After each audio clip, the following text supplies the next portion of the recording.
Voilà, bonjour, bonjour, bonsoir, bonjour, bonsoir, partout vous êtes dans le monde, je vous salue, salut. Aujourd'hui, on va essayer d'analyser, il y a beaucoup de nouvelles, vraiment, il y a beaucoup de news chez nous maintenant, cette semaine ici, là. Waouh, on a des news, hein? Comme ça, là, on ne sait même pas par où commencer. On a plein de news, hein? Je ne sais même pas par où commencer. Je fais mes vidéos. Aujourd'hui, là, maintenant, là, mes amis, on va essayer d'analyser sur l'histoire de Caleb et Élisée Salom. On va essayer d'analyser sur ça. Salut à vous, salut. Voilà. On va parler sur ces problèmes-là, cette histoire de Caleb et l'actrice Élisée Salom. On va essayer de parler de ça. Comme d'hab, on va essayer d'analyser de notre façon. Bande konangai, biso nyoso tomona ki ndenge situation, ndenge histoire oyo bandi. Il y a président Caleb avec l'artiste Élisée Salom. Toyebi ndenge bandi. Balobi eza depuis 2019 nde baza na problème wana kenda na parquet titi basamba pe basilisa pe bakata makambo.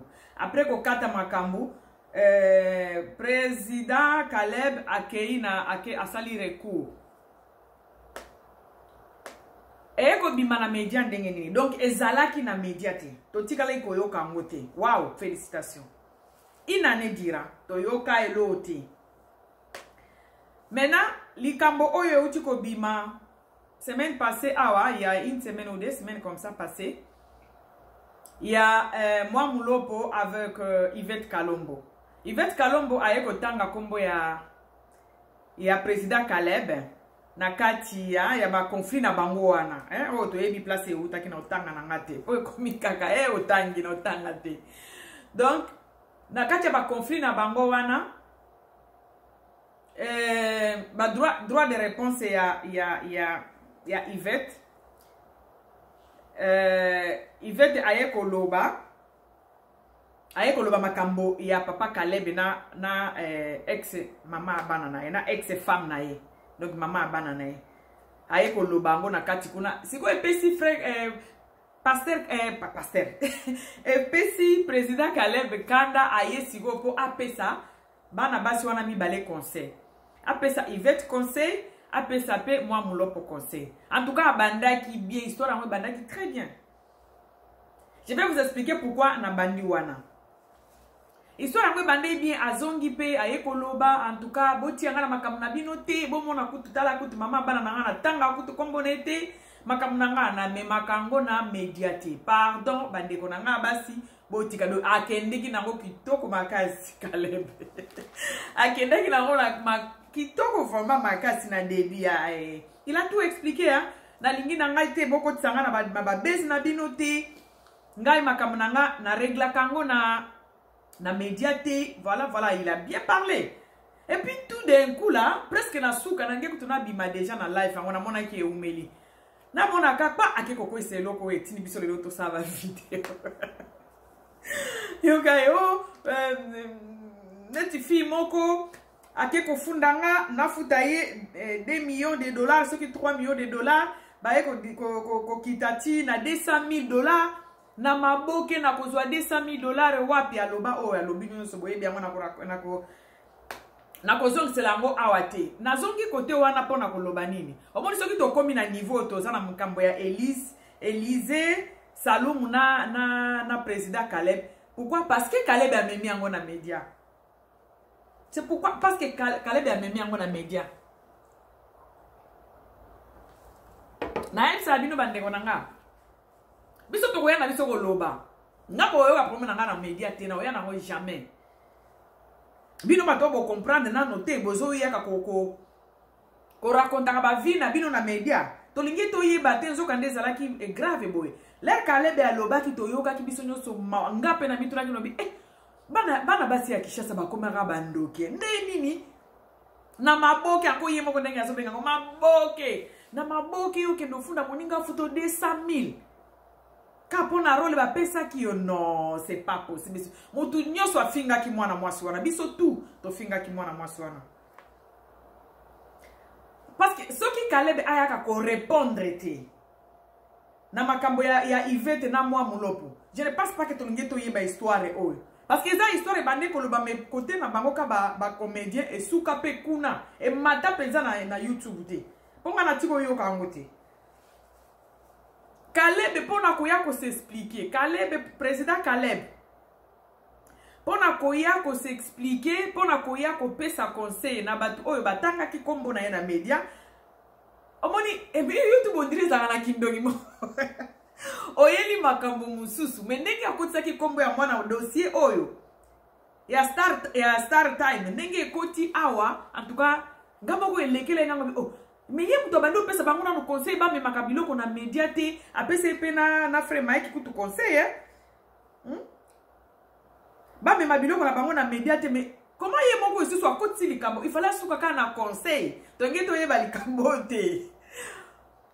Nani oyo, comment il s'appelle ici? Président Caleb apesi moi mulopo conseil. Kitoko. Azu Yvette apesi conseil. Kitoko. Azu frère Mike apesi conseil. Zupa. Azu comment il s'appelle? Peniel apesi conseil. Perfect. C'était tout bien. Oli asu kisawana. Président Caleb tomonika ka akoi na dossier oyo. Si on denge ba YouTuber na ba YouTuber se ba ye ba kosa ba recherche pas fi wana ba boa ke lié ba bilo kwa ngo. En tout cas, à se victimisaki. Donc il s'est victimisé. Vraiment na mbongo nini kako ya maboki oyo aki ofunda nga boy na boy. Alors la fille a école sa communiquer le d'ici 2 jours je vais répondre. Quand la fille Élisée Saloum a école répondre Mututu a balukeli a balukeli président Caleb. Pourquoi? Parce que président Caleb a yaki ko raconter histoire wana. Au moment où a yaki ko pesa conseil et pas ba Yvette. Mais j'ai pas compris comment atia ki lika akoti sa ki likamone oyo. En tout cas, c'est YouTube oyo. YouTube eza makambo. YouTube oyo. Ce qui est les agents lengia koloba, le comme lobe lengie yal, o comme bimisa na makamuno, nenga bimisa ki makamuno ya na bango ya, oh basi bakata ki déjà na tribunal, to linge to yeba ngote, ba ngi pe basu ki sango sanke to yeba, mais tellement que a zongi na YouTube, bande kona na ebisa bino YouTube ezali tribunal te, YouTube e katela ka mutu makambu te, media oyo media en ligne oyo. Avocat azalaka awate, magistrat pe azalaka te, procureur pe azalaka te. Ezala comme sous to silisa kango na bandako. Président Caleb ya bandaki bien aye apesi bato, il fallait apesa bango conseil. Très bien, alobi boko tisanga na babiloko wana te, ngana mwasi na ngai, to tikala en bon terme, na s'arrangea ki to koma bien, ko tumula bapota oyo, esi ko bika te bo tumula bapota wana lisusu te. En tout cas, c'était bien, il avait bien parlé. Nasuka penza, je crois, dans ma dernière minute, avec sa histoire où il y a Élysée, Saloum, tala ndenge lelo, tala lelo. Na kati histoire il y a Caleb na Élysée. Poto yoka kinga na lerka vidéo na yone lerka sala ki live na yone batu bele basai la ki ango vidéo. Mais moi je me demandais, il faut d'abord qu'on écoute aussi la fille. Il faut vraiment qu'on écoute la fille. Et ça n'a pas tardé, ça n'a pas duré, c'est là qu'il y a 3 jours. Fiona a bengisi a salika ndenge a Eliane, a bengisi média. La fille a commencé à relater l'histoire. Donc il y avait vraiment l'émotion à l'intérieur. Et l'équipe tout le monde Caleb et Alobaki. Il y avait l'émotion. L'art de parler est là ça. Notre Élise Salom. Elle a bien relaté. De place mokoto koki ko contredire. Elle avait tout bien relaté. Après koyoka explication, il y a maman Élisée Saloum. Na koyoka explication, il y a papa Nabiso président Caleb. Na joie qui décide ce ko ya koya ko sala moi petite analyse oyo. ou bien koya kopesa ndenge nga na okana eloko nga na mona ki na kati eloko ya kati ya situation cette histoire non en général après koyoka bango po koyoka mtu moko pe bobandi ko sala ba analyse bobandi ko critiquer ko finga j'ai vu tout le monde batubile ba finga ki fi wana mais quand elle est sortie du média au moni ki aza fi moko ya kolela lela te média pe kitoko ce que ça qui faut tu vas continuer ko finga donc au moni que c'est une femme responsable a occupé au c'est la mutu makamute histoire na bango wana l'air moi j'ai étudié ça natal histoire na bango mi balé wana j'ai compris une chose dans tout ça entre Caleb na maman Élisée na biso il y a un problème il y a dialogue bande konanga na lobaka tous les jours il faut tous alaka na habitude ya ko dialoguer même si problème eza munene ndenge nini essaie de parler avec ton frère ta sœur même na ba foyer ata besoin na problème ndenge nini na mobile il faut essayer ko solo là et puis il faut que lukaka ba temps oyo moninga obuni kande sangne kiti po bo solo là j'ai l'impression que entre président Caleb et maman Nabiso Élisée Saloum, il y avait vraiment un grand problème. Il y a compréhension, dialogue, compréhension. Donc mutuna mutu na bango mi balé comme ndenge na tali vidéo wana ba vidéo na bango mi balé wana ba na ezo mona na ke président Caleb aza mutu oyo aza sir na ye ayebi ndenge fonctionnaka na ba fi tout o asalaka na bango ayebi ndenge fonctionnaka ayebi ndenge asalaka na bango alors akoyaki na poule ya mabe malgré notre sœur Élisée alobi eza Élise alobi eza mbala liboso ba jouer na Caleb te eza mbala ne liboso a jouer na Caleb te mais ce que Caleb ayebaki la fille bien te parce que eza na batu mususu ba manipula bango te eza batu mususu ba manipula bango te peut-être première deuxième vidéo ba yokana ki na bango bien mais oyo eza ki vraiment problème ya compréhension. Si tu regardes bien, likambo ya caché, il y a film. La fille a bien précisé, elle était vraiment trop claire, plus que même le président Caleb. Parce que le président Caleb a bandé que c'est victimisé. Kaka, l'air a eu cette histoire, même quand on a eu qui est mort, on a dit, hey, bana basi ya kishasa baza makambo, hein? Comment que cela moninga $200,000 na maboke, ndenge moko bando benga repesa maboke. Mais après avoir écouté la fille, j'ai compris une chose. Que Caleb a yebindenge a fonctionné.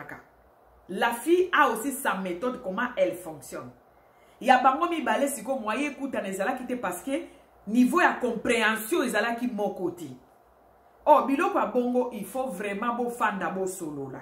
Mutuna mutazala ki sir na e Caleb a yebaki que la fille ne peut rien faire parce que il fait ça souvent avec beaucoup de filles et leur mot ça les marater. Alors il était sûr de lui.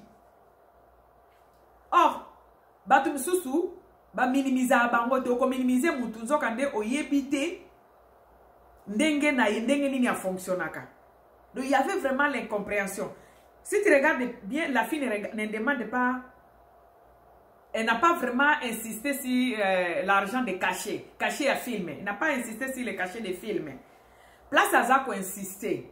Ezali ba photo na ye et se retrouver na catalogue ya Star Time. C'est là où il y avait vraiment les problèmes. Mais c'est comme si ba bande ko yuka na pesa na Caleb, te Caleb ba bande ko minimiser côté wana. Abande ko minimiser photo wana. C'est comme si ayebaki important c'est lo wana. Oh, ezali très capital, ezali très important. Kaka coin wana. Ya kotia photo na ye na Star Time sans ko informer.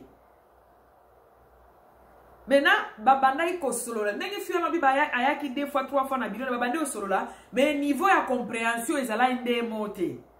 Donc papa na biso Caleb babande ko ya azaki sir na ye. Ayebi ndenge a manipula ka ba fi wana. Oh, abosa na ki ke la fille azaki pe na ba conseiller na ye déjà. ayebaki déjà que problème wana ya kotia photo na ye, image na ye, na Star Time sans pour informer ye, et ça grave. Elle savait déjà ça. Mais Caleb abane ko négliger, c'est pourquoi ba solo là qui penza bien te.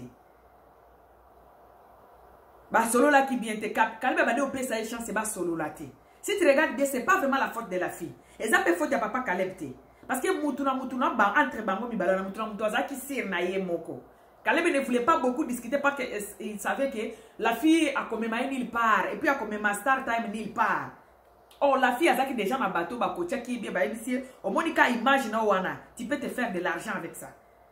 Caleb siko il faut à la côté wana akanga ki penza na no bien te. Ayeba qui n'était que ça problème parce que si savait que c'était vraiment grave, il allait lui-même parler avec la fille. Au lieu comme lettre a comme la moso qui ba association ba association ba ngwa ba bateau maboke wana. Alinga ki ye moko a négocier avec la fille. Donc il y avait un problème de compréhension. Et puis manque de dialogue. Il y avait vraiment il y avait vraiment un problème de compréhension. Adage moko elobaka. Vaut mieux autant na diable au yebi que un ange que tu connais pas. Caleb a yebi ba fille ebele à travailler na bango. Cette fille ne travaille pas chez Caleb. Cette fille a salaka et pas ya équipe ya maman, ce qui maman Marie, hein? Maman Marie, on m'avait le nom. Maman Marie, je crois. Cette fille travaille chez Maman Marie. Elle travaille à Caleb. Donc Caleb a maîtrisé et penzati. Alors, il fallait que Caleb a travaillé na ba fille na yo a travailler na bango. Oyo, ba zape, ba ignorante. Ba yebi ba droit na bango te. Yepe a géré bango, ceux qui ont les dossiers, yepe a za ignorant. Parce que leur café on a bête là qui est solo que pourquoi photo n'angé se retrouver na Star Time, na Star Time. Il fallait leur café on a yepe ça qui est dengue wana leur de qu'on a vu sur moi c'est Élysée, Salomon yepe ça qui est dengue wana, il fallait directement à négocier avec la fille. Il fallait qu'elle comprendre que non, il y a déjà quelque chose qui ne cloche plus, qui ne cloche pas. Donc la fille, elle connaît déjà ses droits. Mais j'ai l'impression que même président Caleb, ayeba ki danger à eloko wanate. Ayeba ki amona ki grandeur, amona ki danger ya photo wanate. Ya combien ma photo à mutu sans que on informé. Je suis sûr et certain même lui-même il n'était pas vraiment informé à niveau wana. Parce que ce cas là qui est informé, Alinga qui a négocié bien avec la fille. Donc il y avait vraiment et là au moment où on est bandé ko clocher entre bangomi balete. Malamu tambola na ndoki. Donc diabolo o yoko oyebi ke ko zua angelou o monate. C'est l'erreur qu'il avait fait papa Nabiso Caleb. Atiki ba fille o ebelo asala kana bango. Il paraît que ba fille on bandé ko banga nyoka, mais cette fille comme elle joue, elle a déjà joué 2-3 fois avec banyoka. Andima qui n'a ba négocier qui n'a a sollicité que la fille accepté ba jouer. Maintenant, mutu o yo yebite, o yebi bien te, o maîtriser yete. C'est là où il y avait l'imprudence de président Caleb. Il fallait qu'on négocie na bien peu aussi là ni bien. Il fallait négocier avec la fille puis aussi là ni. Et puis les raconter ba photo ne wana, les batia Star Time ba sengi photo ba photo musupo batia ba couverture na bango. Il fallait informer la fille. Oyebi, na mboka na biso elo moko ezalaka. Ignorance moko, parfois pesa anga kanda. Do batu baza tellement ba ignorant. Mais na kati ignorance na bango wana, ba mona siko baza na raison. Il ne veut même pas apprendre, il ne veut même pas sortir dans ça. Balingi me pas ko bimba na ignorance wana. Yo so mona mboka mo bimba bibliothèque ezalate. Mboka mba batu bakenda ka cinéma te. Do ezalaka na bakwe balobaki boyo. Soki po tu ezalaka mutu boyende alobaki futela alobaki kingande alobaki ipare balobi mutu moko ta kolobaki na tangaki verset bini boye na livre ya mutu kingandi nde balte. Do toyiba penza ebelete. Soki po tali même ba information batu balanda te. Soki ba vandeli ba novelas na Congo. Même info batalate. En tout cas, il y a un problème d'ignorance chez nous. Batubaza tellement ba ignorant. Même si na niveau ya ko ignorer droit na bango moko. Et c'est grave. Donc dans cette situation ici, dans cette histoire, même Caleb ayeba ki danger il y a ma photo à la fille na Star Time T. Parce que ce qui arrive à Kango, il allait négocier avec la fille. Il y a quelqu'un qui a mon longo, n'est pas ma fille, nous sommes ignorants. Pardon, bazaba ignorant. Toutes les filles et même les garçons avec qui basala ma boke na bango, n'est pas bazaba ignorant. Donc, ako yela moi $500 basilani. Or, au moni ange yo yebite, il faut faire attention. Même si baby si mutu oyo azalaka mutu malamu, ce qui oyebi bien te, il faut vraiment respecter ma parole na yo. Il faut respecter contrat na bino bosali na mutu ango. Comme la fille a le dit, même ma pesa qui est même pas un franc même na film, a wangani siko nyoso. Parce que ayebi bien que na film na bango basala kawana. Ce qui va pesio rôle. Na ndimite ke basala a contrat. Ezalaka ka jouer bazu $100, $200 ba pesio. Alors, tellement que comme makambo ya contrat, tellement comme na niveau oyo ya ba Star Time, a wangani siko nyoso. Et puis elle a raison. Alors bi président Caleb aya na place nga na signer ki apesanga mongo. Même ya ko jouer apesanga te. Alors comme des dossiers. Parce que chez nous on néglige tout. Na mona mboko ba négligeaka. Donc batu ba comment na niveau ko négliger même ba droit na bango ba yebi yango te. Tu peux t'imaginer mutu ayebi ba droit na yete. L'air Caleb elle ka ki na mona ki ba comédie ba le ki ba bandi ko finga la fille. Aussi tu regardes bien. Elle est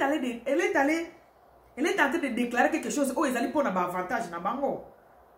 O ko zwa photo ya mutu, ah na poto o ko zwa photo ya mutu te o bambika boy, non. Même ba chinois wana, na ba indien wana, na ba libanais wana, ba yebi na bamboka na bango bo sala ngote, mais tellement ba yebi que congolais azala vraiment ignorant.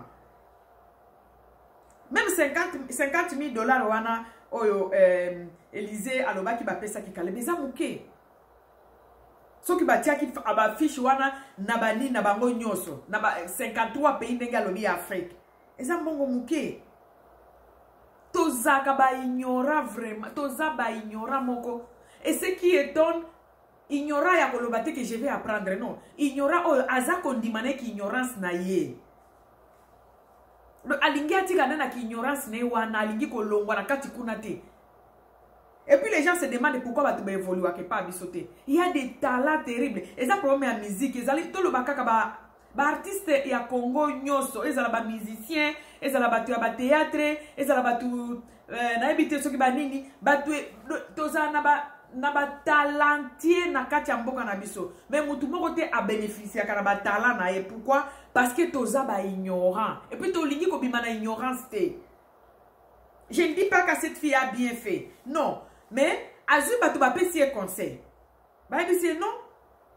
Et puis, en regardant la fille, on sent que c'est pas une bête. C'est pas quelqu'un qu'on peut tromper facilement. Non. À la regardant, si tu regardes la fille là, tu sens vraiment que Élysée Salomon, c'est pas une petite fille où on va tromper. Elle a vraiment l'air intelligente. C'est une fille intelligente. Oh, Penza. Mutu na ye, kingone memi mutu ya mayele. Kingone memi mutu ya mayele quoi. Maintenant, président Caleb, comme Aza habitué, que Batunyo se bazala ba ignora, a compris na bango pe, y compris bango ba président bazala ba ignorant. Ta ba publicité nyos o ba sai basala kana ba miliki. Ba comédie on est belé basala ba publicité belé na kinwana. Talaka ba pité basala mais basaka ba tu apasi. Le ba pesa ba indio ba pesa bango iloko malongate parce que ba yebi on ne connaît rien to ça ba ignora to tanga kani livre te to linga pe ko yeba makamba mboka mususu te. Kaka ya biso ya mangala ba lobaki ba bezo kaki ba bas kaka wana de to yebi. Ezaka ba lobaki ke mto ayi biso ke ngamo na zwaki yango na talaki film boete. Ezalaka ba lobaki. Ezalakaka balobaki. Et c'est là où il y a notre problème. Donc cette histoire ici, il y a papa nabiso Caleb na sœur nabiso Élise Salom. Et ça problème ya incompréhension moko ekotaki parce que mutu na mutu alingi ko lâcher côté na été. Et puis mutu penza wa azalaki ignorant makasi. Ezali papa nabiso Caleb, président Caleb. Parce que er penza mutu nabiso yakato solo la na moni photo nanga na nini na ba affiche ya Star Time. Caleb ayebi que Star Time ezali société ya munene ya ba publicité. Dès que la fille te dit ça, il fallait abouler déjà le c'est qu'il y a quelque chose. Donc c'est que Aza informé. Il fallait qu'il négocie à niveau nyos, niveau 0. Il fallait dormir dans ces bureaux-là. Pour que bon négocier aussi là dans la fille, il fallait les faire. Mais tellement lui-même, il était ignorant. 50 000, si c'est vrai, moi je ne confirme rien ici. Si c'est vrai que c'est que notre sœur Élise Salou Malobaki que bapesa qui papa na biso Caleb 50 000. Si réellement ayeba ki ba droit na 50 000 kutu eza muke. Na affiche bakotia na Afrique mobimba. 53 pays, l'Afrique a que 53 pays. Donc, il y a des pays non sur Afrique. Alors, mon wana pe ezamuke. Aujourd'hui, toza sire ngana yebi ndenge fonctionnaka. Batu pe bele ba yebi ndenge fonctionnaka. Donc, les rajouas qui barole na wana ba simbi c'est que par exemple 3 ça 5 ça mais sans contrat. Mais comme le problème est comme à niveau ya Star Time. La fille a lobby na zoa ki nangelo côté même na film on a joa ki na zoa ki te na bade comme foutre la transport na nganga moko. Et puis ba affiche au bâtir comme on a il faut aussi me payer. Vous voyez? Pourquoi? Parce que c'est président Caleb Moutou a joué qui n'a prudence. La fille elle a été informée et puis ayeba qui déjà de quoi elle peut être capable dans la situation wana. Parce qu'elle a totalement raison. Azan a raison na makasi. Raison na makasi. Et puis place où je n'ai pas compris. Papa Caleb, président Caleb a dit que bazo senga aide 100 000. Obi que jour na oka ki passe mon konobi enzambe. Congolais ayo que la Congolais mawate vraiment 200 000 moninga ozwango wapi. Mais la fille vient nous éclairer que ce n'est pas Caleb qu'elle a demandé 200 000. Moi je me demande parfois, l'air moutozo ya azoloba n'importe quoi. Ozo que ça moutoana akoya na droit à réponse te. Akoya pet. L'air pe akoya siko yondo ko bima ridicule. Siko papa na biso Caleb abimi vraiment ridicule. Parce que la fille dit à Kizaki Caleb te. Atuna ki Caleb. Caleb a lobby je connais rien. Ya ebise na ko kende ko tuna na Star Time. Caleb ebise okoka bango te bazana ba avocat. Do ayebisi la fille comme ça bazana ba avocat okoka bango est-ce que yo okoka?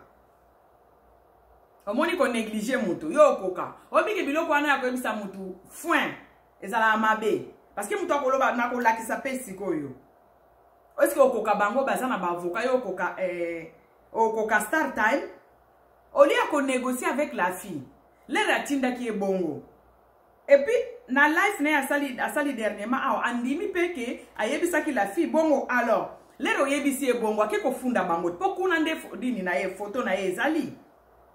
Donc c'est clair qu'il y a Funda Kiyoti. A Funda qui est Star Time. Mais pourquoi venir nous raconter ça? Que a Fundio au PSAID 200 000. Au pique jour na oka ki na oka ki mawa mobi batu mtusu baza su na mawate 200 000 wana za ko boma moninga ko pique crise akufi. Na mi lobela ki jour wana bi moninga ko pique crise nzamba lola 200 000.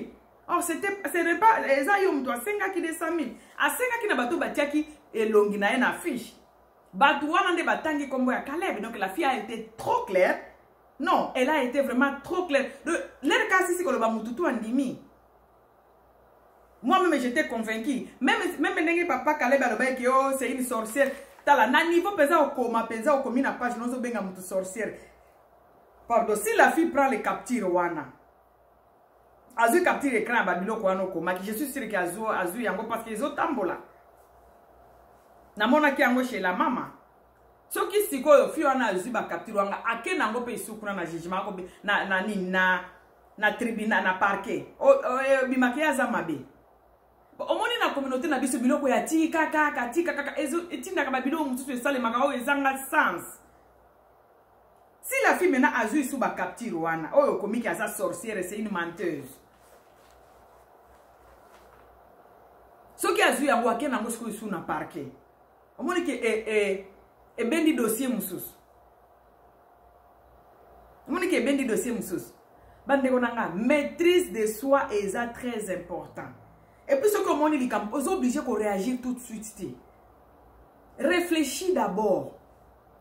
Tous la pressé qu'on réponde. Pressé na oute ko ba na vidéo on a sala ki lobby pour na maman Denise na la fille à papa Ngoi. Pressé ya ko finga tous la pressé ya ko finga na comprendre la communauté na ngati. On est pressé pour injurier. Pour na ko injurier tous la pressé. Pressé moi tu peux pas imaginer. Pressé pour na ko finga tous la pressé pour na ko finga. Aujourd'hui, dans le média au comique, c'est une sorcière menteuse. Et ça déjà infraction. Et ça déjà infraction. Or, la fille, quand elle a fait sa conférence de presse là, en tout cas, avec respect, je respecte. Donc, elle était vraiment bien coachée, la fille. Papa Caleb, omoni, tambola na zabolo oyo yebi, koluka agité oyo yebite. Un âge, c'est mieux de se promener avec un diable que tu connais qu'un âge que tu ne connais pas. Parce que, au quoi au coup d'un abilo, on se coupe dans mon invité. Batu bazan denge morote, et ça n'a pas basi ba komi éveillé. Et ça n'a pas tout oyo, baza déjà conscient na vie na bango ba yebi eloko nini balingaka. Donc modèle to tambola na communauté na biso ya mbulukutu mutula mutazo salaka oya lingi. Batu bake basali 40 jours basala ba tournage. Peut-être, et ça peut-être, c'est si on peut ça qui va vous 200, 300, 200, mais papier té. Et pas bien papier ça la pèse importante. Parce que tout le temps, l'air à ma cambo à série, tout ça apprécié. Papier té. Les lots à wangani maintenant, bon, pour la ça c'est peut-être on peut ça qui est bon à tournage. Parce qu'il y a un limite que on peut si battre sur bon à tournage, on peut s'y être. Peut-être 500 pesa qui wana tellement que comme na niveau ya start time awangani na ye sikoyo ekotinda biso to yekola makambo ko sala ndenge batu so basalaka. Faut prendre ton temps ce que ça les locaux kokimela kana mafinga te. Quand cette fille a fait les conférences de presse qu'elle a fait là, en tout cas afinga quitté, elle était trop claire. Elle parlait mot à mot, pièce par pièce. Pièce par pièce. Papa Caleb elle sous donc ma capoe koloba sous ya na deuxième ce qui droit de réponse na ya conférence à Élysée Salomo. On a présenté kundi yo lisusu papa Caleb. Et kundi yo président. Et kundi yo lisusu. C'est pour dire que to yekola koye baba droit na biso. Bato ba finga kifi wana siko ba eko situka. Lera a eko expliquer sur ndenge ezalaki. Papa Caleb pe andimi yango na droit de réponse na ya conférence de presse à sali lisusu. Andimi yango. Alobi o ayaki na bureau ya la fille. C'est que tout ce que la fille a dit andimi yango. Mais ezalaki ndena niveau ya compréhension des ezalaki ndenge mongote. Parce que la fille connaissait déjà la gravité ya kotia photo na ye na Star Time. Mais papa Caleb a yeba ki gravité wanate. Il était ignorant. C'est l'ignorance qui tue dans notre pays.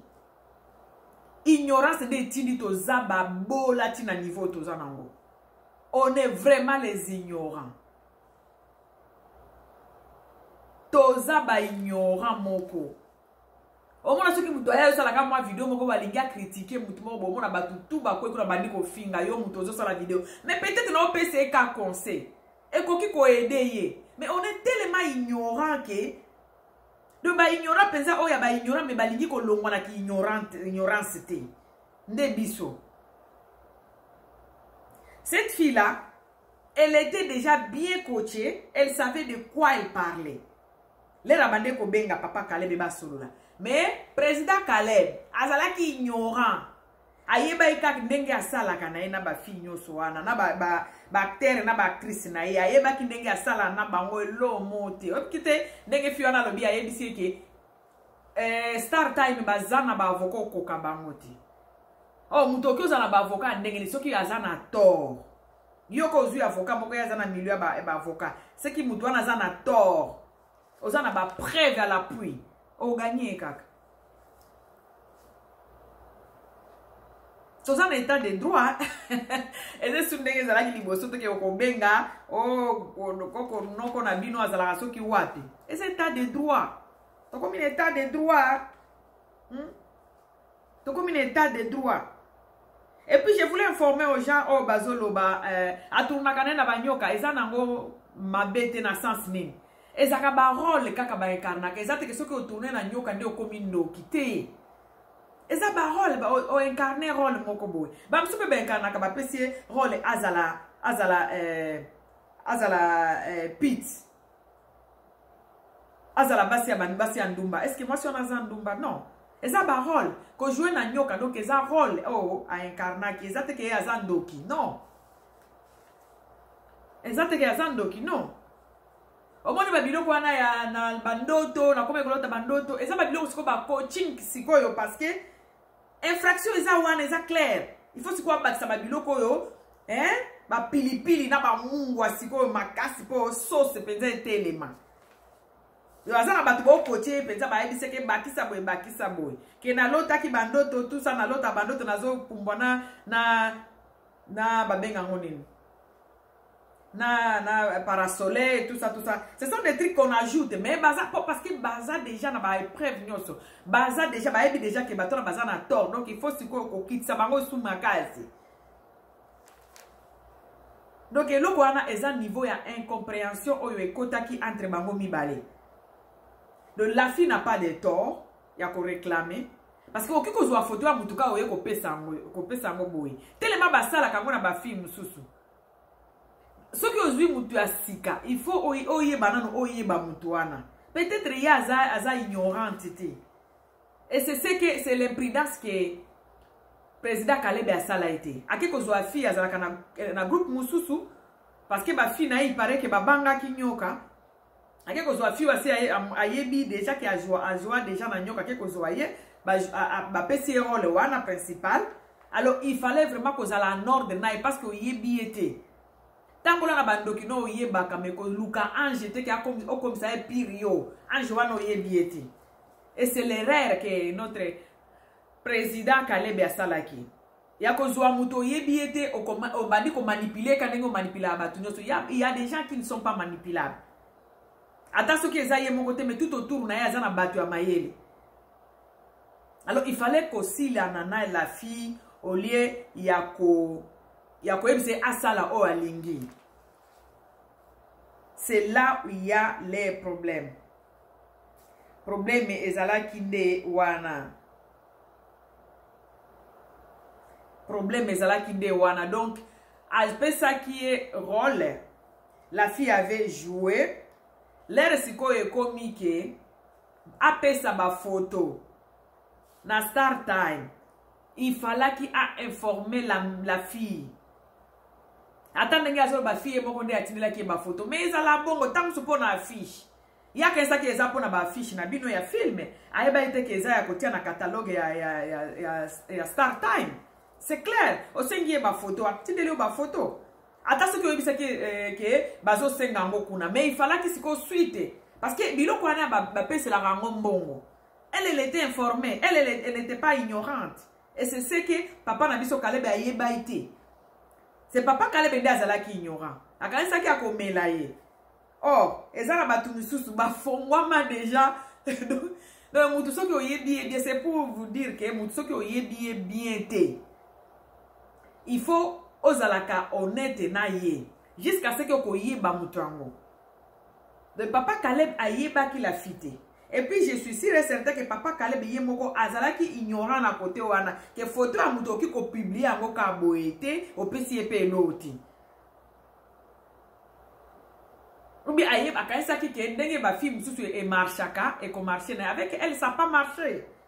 Ça pas marché. Ce qui total bien est un problème de la compréhension. Et puis, kozanga koyeba. Bango mi bale pour tout papa Kalebe bazali vraiment na kozanga koyeba. Parce que kozwa photo ya mutu et puis au meseni na yete oyebi yete. Ozo bise ako profiter na visibilité. Visibilité wana batu bali akangote. So ki ka visibilité be batu bele ba koma ba millionnaire na communauté. Visibilité bali akangote. Visibilité qu'on fout la moto carburateur na voiture. Si na niveau répondre mutu bongo c'est que uzaki yomoko ignorant oyebaki muzindo ya likambo angote. Kozwa elongi ya mutu otiango na affiche. ya babambi yango na babini nyonso ya monde ya 53 pays. Oh, mais ça pas mbongo ti. Même 3 millions na senga ki amuke. Et ça vraiment infraction. Et surtout que yo mutu mususu ndo zui yango ke kopesa yango kuna.